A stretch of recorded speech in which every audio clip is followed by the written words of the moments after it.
ਸਾਡੇ ਕਲਚਰ 'ਚ ਤੇ ਦੂਸਰੀ ਸ਼ਾਦੀ ਨੂੰ ਬੜਾ ਮਾਯੂਬ ਸਮਝਿਆ ਜਾਂਦਾ, ਇਹ ਕੀ ਵਜ੍ਹਾ?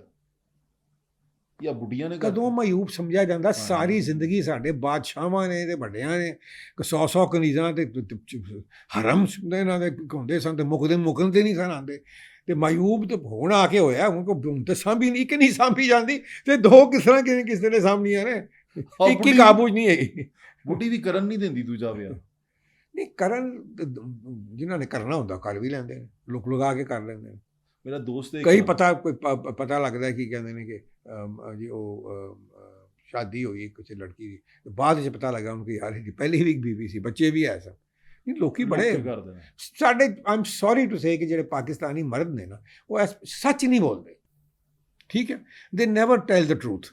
ਔਰ ਫੌਰਨ ਹੀ ਉਹਨਾਂ ਨੇ ਜਿਸ ਵੀ ਲੜਕੀ ਨੂੰ ਮਿਲਣਾ ਹੁੰਦਾ ਨਾ, ਤਾਂ ਫੌਰਨ ਉਹ ਕਹਿ ਦਿੰਦੇ ਨੇ ਯਾਰ ਮੈਂ ਤੇਰੇ ਨਾਲ ਸ਼ਾਦੀ ਕਰਨੀ, ਤਾਂ ਉਹਨੂੰ ਕੋਸ਼ਿਸ਼ ਕਰਦੇ ਨੇ ਕਿ ਉਹਨੂੰ ਉੱਥੇ ਹੀ ਉਹਨੂੰ ਮੈਂ ਕਾਬੂ।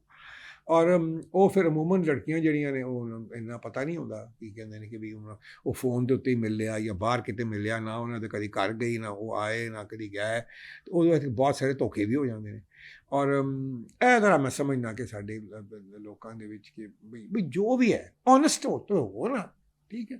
ਅਗਰ ਤੁਹਾਡੀ ਦੂਸਰੀ ਸ਼ਾਦੀ ਹੈ, ਜਾਂ ਅਗਰ ਮੈਂ ਕਹਿੰਦਾ ਤੁਹਾਡੀ ਜ਼ਿੰਦਗੀ ਵਿੱਚ ਇੱਕ ਔਰਤ ਹੈ ਔਰ ਕੋਈ ਦੂਸਰੀ ਔਰਤ ਆ ਗਈ, ਦੋਨੋਂ ਟਰੂਥ ਦੱਸ ਦਿਓ ਕਿ ਵੀ ਤੂੰ ਵੀ ਹੈ ਤੇ ਇਹ ਵੀ ਹੈ। What's wrong with it? ਤੂੰ ਰਹਿਣਾ ਚਾਹੀਏ ਰਹੇਗੀ, ਨਹੀਂ ਰਹਿਣਾ ਚਾਹੀਏ ਨਹੀਂ ਰਹੇਗੀ। ਮਸਲਾ ਤੇ ਕੋਈ ਨਹੀਂ ਹੈਗਾ, ਮਸਲਾ ਤੇ ਨਹੀਂ ਕੋਈ।